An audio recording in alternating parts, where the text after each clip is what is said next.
기도는 열쇠입니다. 기도는 하나님께서 우리를 위해서 또 세상을 향해서 행하시는 기적의 문을 여는 열쇠이고, 또 하늘 문을 활짝 여는 열쇠가 바로 기도입니다. 기도는 환경과 조건을 넘어서게 하는 능력이 있습니다. 우리는 환경 때문에, 조건 때문에 망하거나 실패하지 않습니다. 기도하지 않기 때문에 실패하는 것입니다. 아무리 환경과 조건이 어려워도 기도하는 사람은 결국에는 승리하게 되어 있습니다. 오늘 본문에 주님께서 우리에게 이 기도를 가르쳐 주시고 있습니다.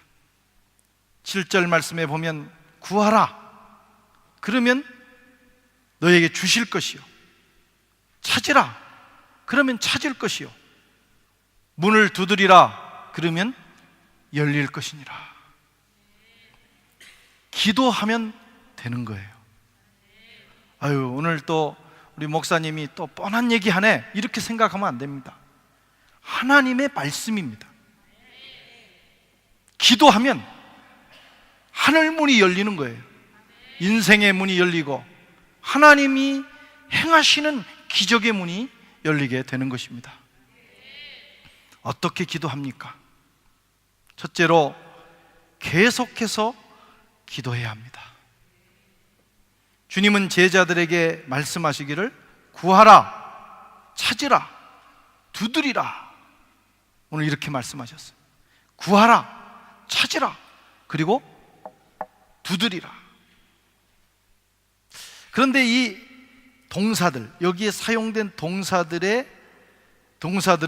현재 명령형으로 기록되어 있습니다. 이것은 지속적인 행위를 의미합니다.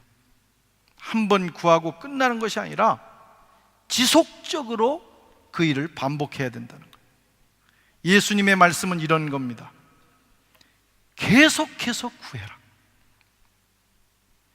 지속적으로 찾아라. 어떤 일이 있어도 포기하지 말고 응답이 올 때까지 끝까지 문을 두드려라.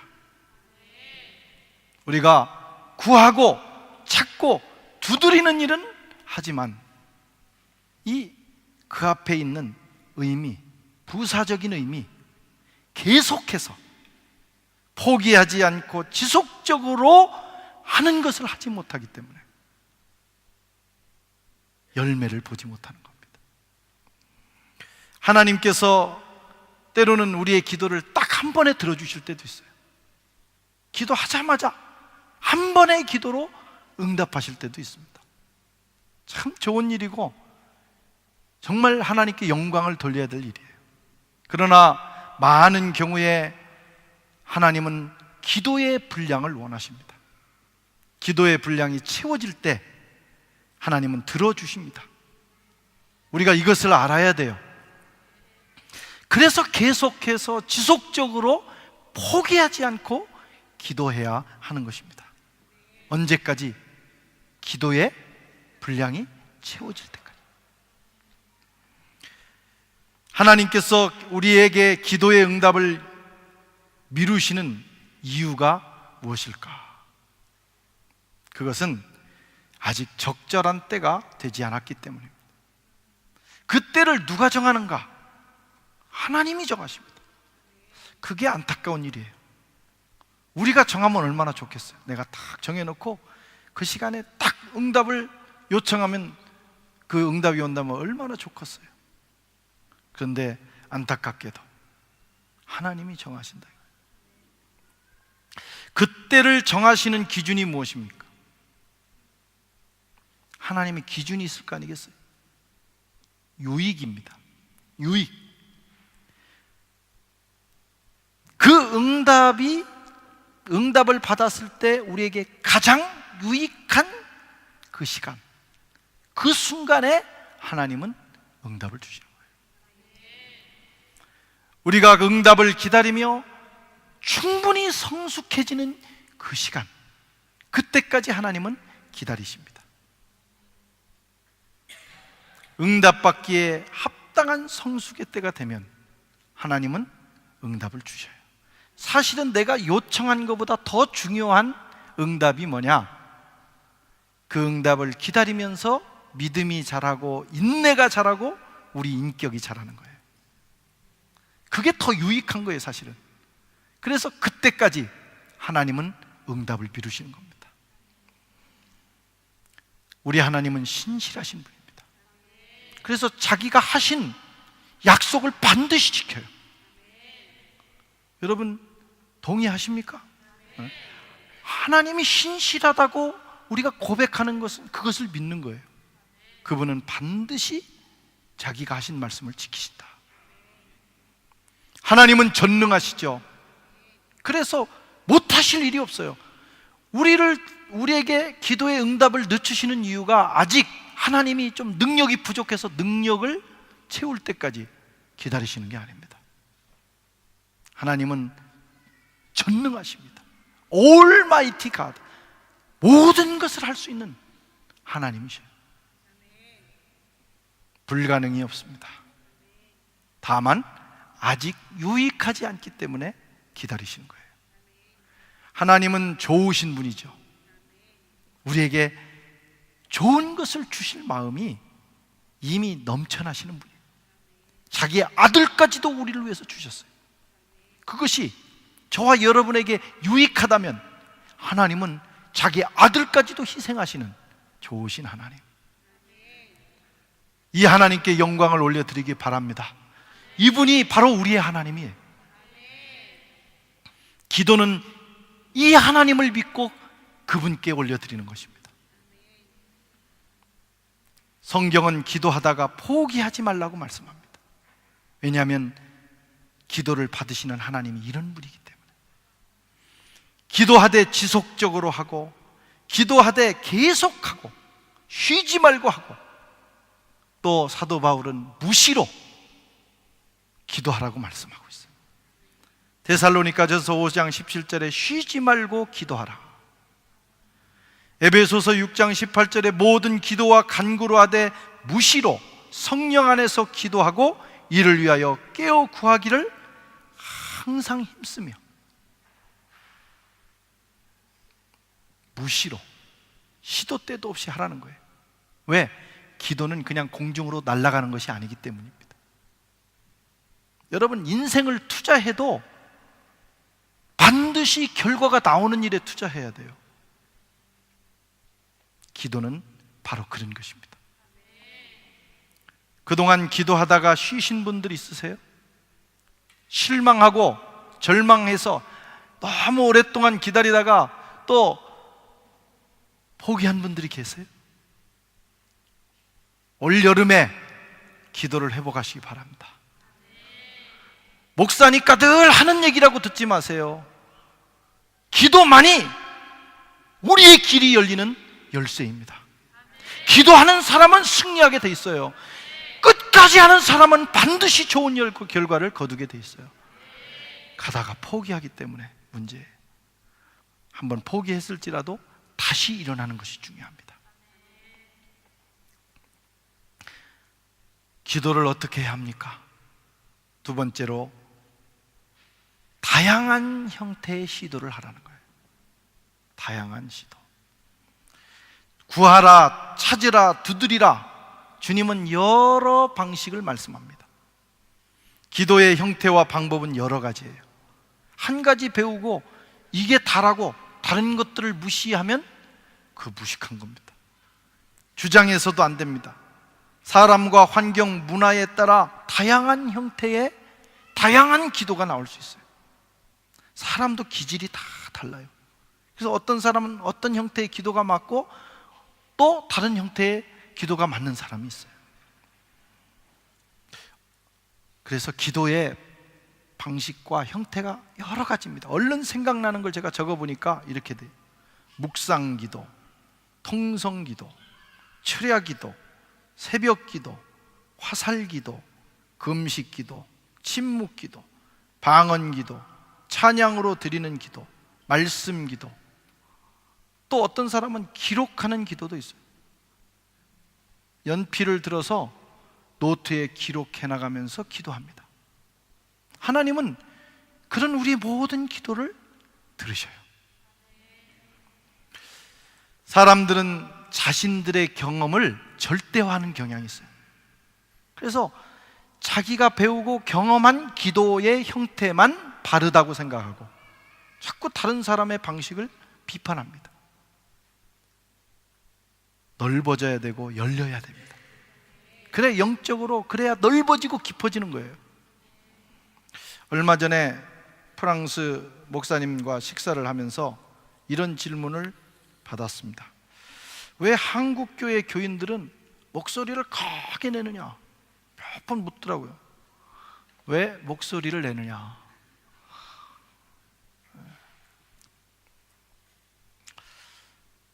저는 그 질문을 들으면서, 그런 질문을 참 많이 듣죠, 여기 살면. 어리석은 질문이다. 그걸 우문이다 생각했어요. 그 질문 속에는 이런 게 있어요. 우리는 그런 식으로 기도하지 않는데 왜 한국 사람들은 소리치며 기도하느냐? 기도에 대한 관심, 야, 그런 기도도 있구나 하는 관심보다는 사실은 비판적인 관심이 많다 생각을 했어요. 그래서 왜 그런 식으로 기도하느냐 묻는 거예요. 저는 이렇게 말하고 싶었습니다. 왜 당신들은 그런 식으로 기도하지 않느냐? 묻진 않았어요. 처음 만나가지고 말이지 그렇게 서로 신경전을 벼르면 되겠어요? 똑같은 질문이 전혀 다릅니다. 자기 걸 절대화하고 타인의 것을 비판적으로 보기 시작하면 발전이 없어요.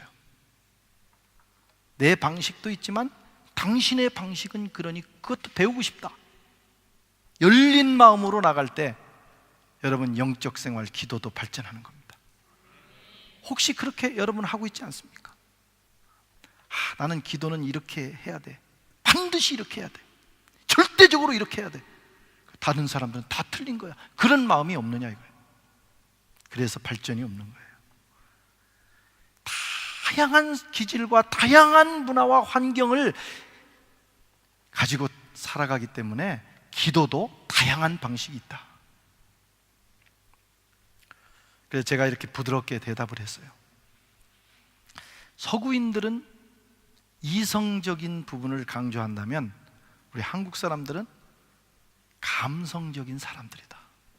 뭐가 옳고 그런 건 없어요. 우리는 어쨌든 감성적이에요. 그래서 서구인들은 논리적으로 이해가 되면 은혜를 받습니다. 아, 그렇구나. 그런데 한국 사람들은 마음이 뜨거워야 은혜를 받았다고 해요. 그래서 아무리 제가 설교를 논리적으로 잘해도 여러분 마음에 쿵 부딪히는 거 없으면 에이, 말은 잘하는데 은혜가 없네 이렇게 하고 간다고. 이게 우리 민족의 특성이에요. 서구인들은 마음이 어디 있냐 물으면 여기 있다고 생각해요. 우리는 마음이 어디 있습니까? 여기 있어요. 우리는 감성적인 민족. 그래서 이 감성적인 민족이, 이 감성이 크게 두 가지로 나눠집니다. 하나는 따뜻한 감성이 있고 차가운 감성이 있어요. 따뜻한 건 정이에요, 정. 우리가 얼마나 정이 많습니까? 막 죽일 것처럼 미워하다가도요, 그놈의 정 때문에 다시 만나고 사는 거예요. 정. 그래요, 안 그래요? 나머지는 전혀 안 그런 것처럼 그러시는데 사실 우리가 그런 민족이에요. 정. 그 정. 또 하나는 한입니다. 한. 지난번에 우리 프랑스와 끌라베올리 목사님 모시고 2년 전에 한국에 갔을 때, 2년인가 3년인가, 저희를 안내하던 그 경주의 어느 교회 부목사님이 대금을 부는 거예요. 대금을.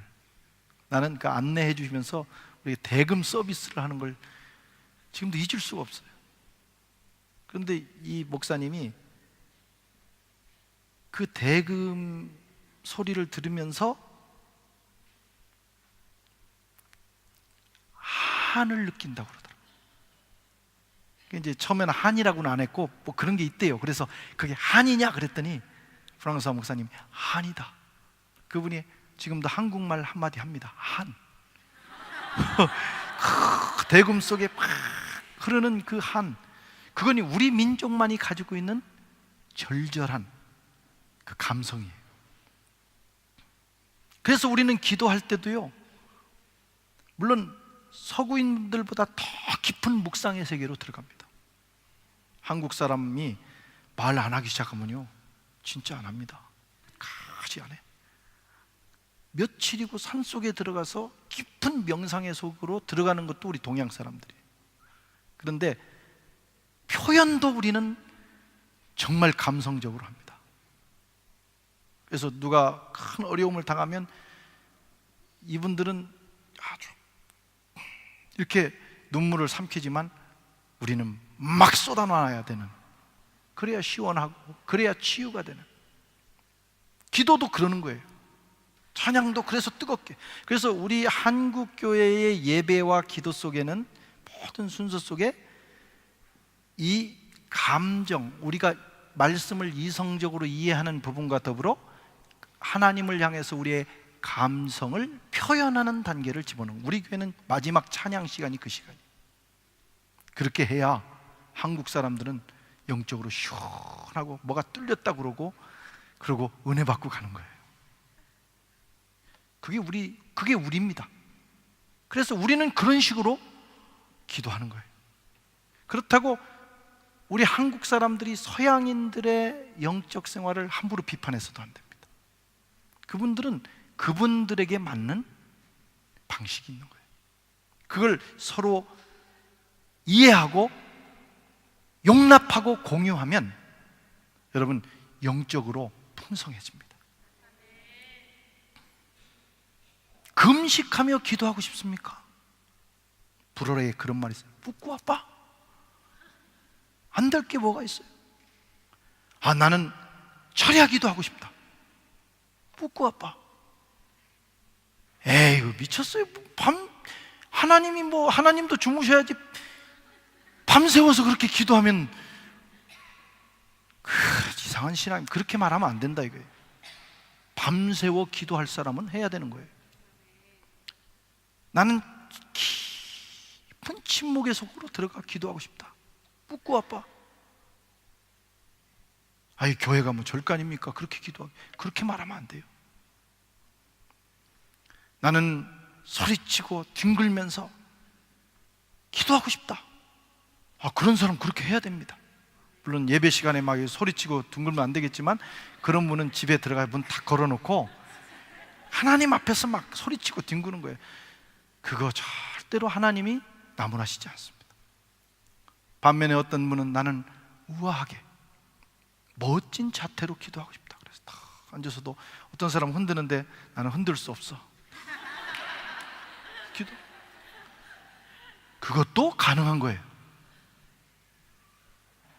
그런 이해와 아량이 있어야 영적으로 넓어지는 것입니다. 우리 교회는 그렇게 될 수 있기를 바랍니다. 중요한 것은 방식이 아니라 태도입니다.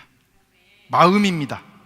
얼마나 진실하게, 얼마나 믿음으로, 얼마나 집중해서, 얼마나 지속적으로 하느냐, 그게 중요한 거예요.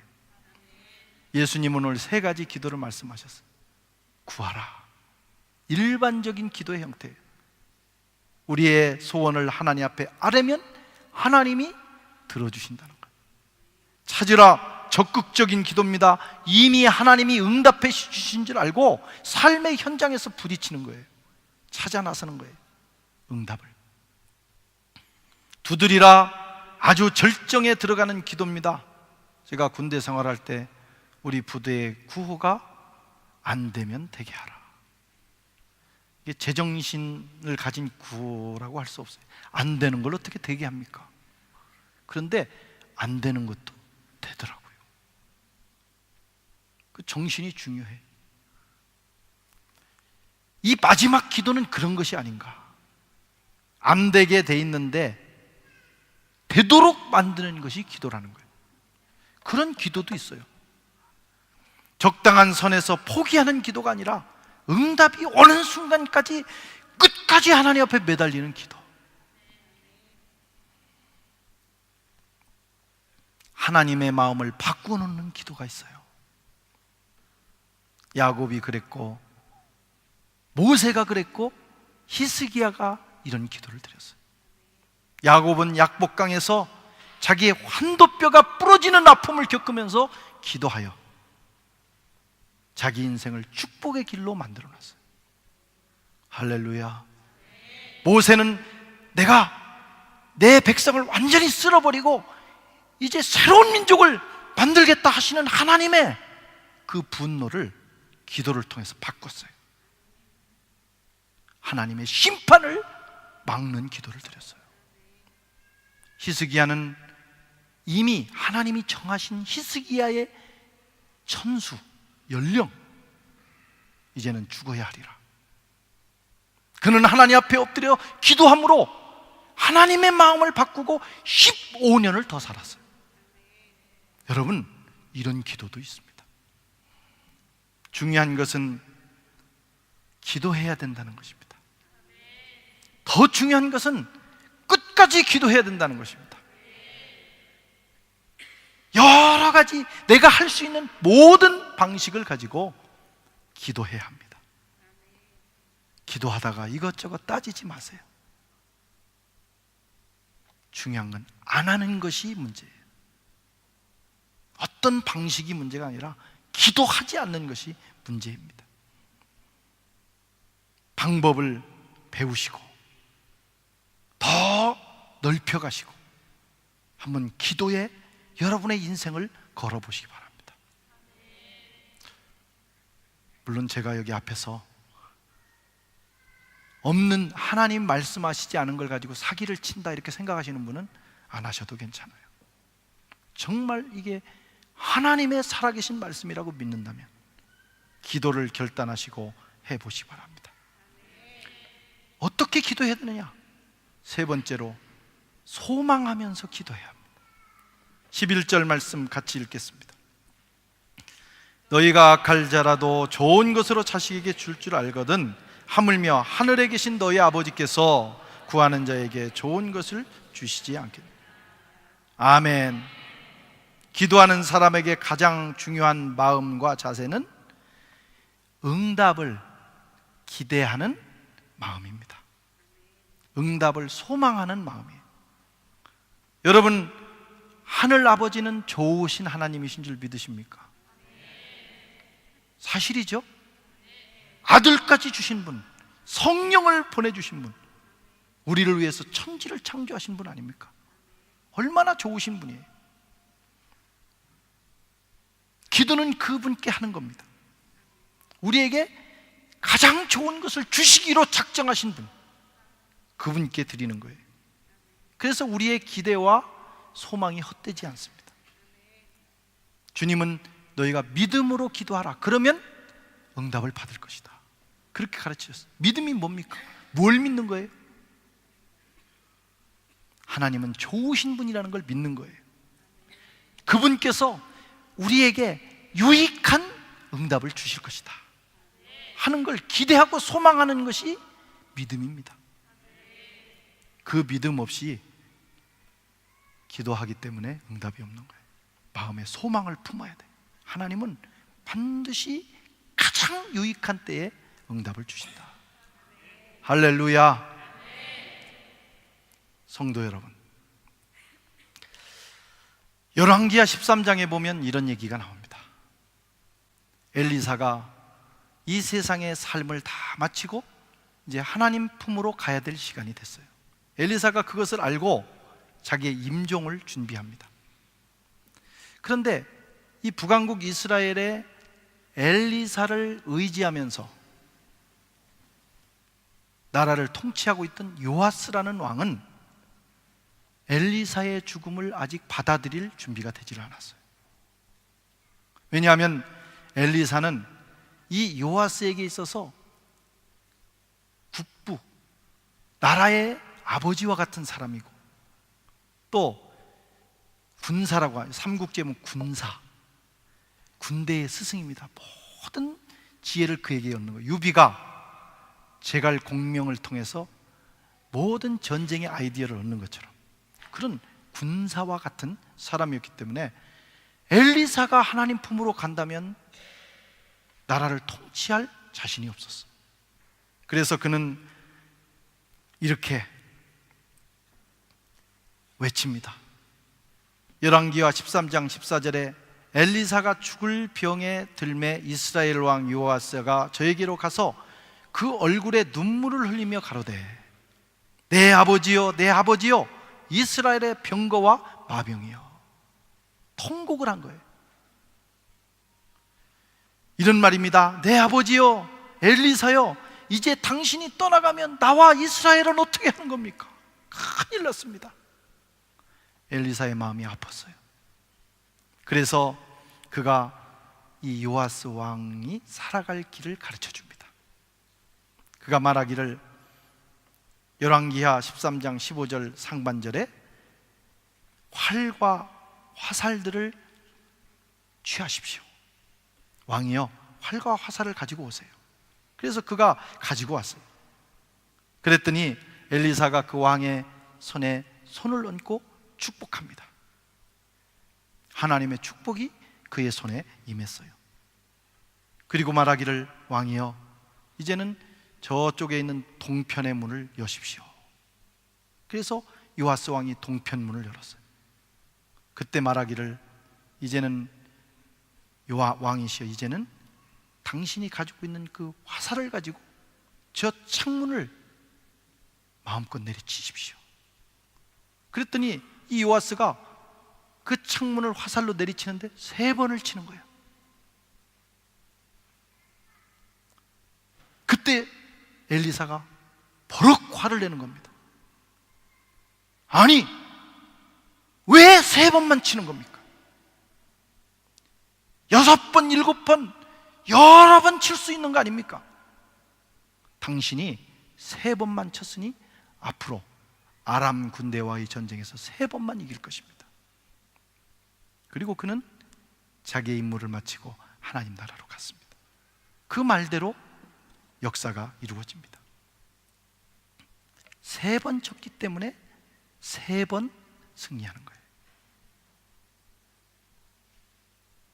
기도에 화살을 준비하십시오. 그것이 길이에요. 그리고 기도의 창문을 열어야 합니다. 그리고 두드리십시오. 3번 하지 말고 계속해서 끝까지 여러 번 지속적으로 기도의 창문을 두드리십시오. 그러면 하나님의 거룩한 역사가요 저와 여러분의 삶에 나타납니다. 제가 지금 돌아보면 신학교 다닐 때부터 정말 이 기도의 문을 열고 기도의 화살을 가지고 기도탑에 올라가서 그 젊은 시절에 기도의 창문을 끝없이 두드렸던 사람들은 40대, 50대로 넘어가면서 하나님이 끝없는 기적의 문을 열어주셔요. 동그라미의 기적이 일어나는 걸 보게 됩니다. 여러분 어떻습니까? 인생을 내 계획대로 살면 다 될 줄 아세요? 그렇지 않습니다. 하나님이 열어주셔야 돼요. 어떻게 그 길이 열립니까? 기도하십시오. 기도의 화살을 준비하고 기도의 창문을 열고 계속 두드려 보세요. 어느 날 기도의 열매가 동그라미의 기적으로 주렁주렁 맺히는 날이 올 것이에요. 그날을 기도하며 올 여름 바캉스 기도의 땀을 한번 흘려보시기를 주의 이름으로 축원합니다.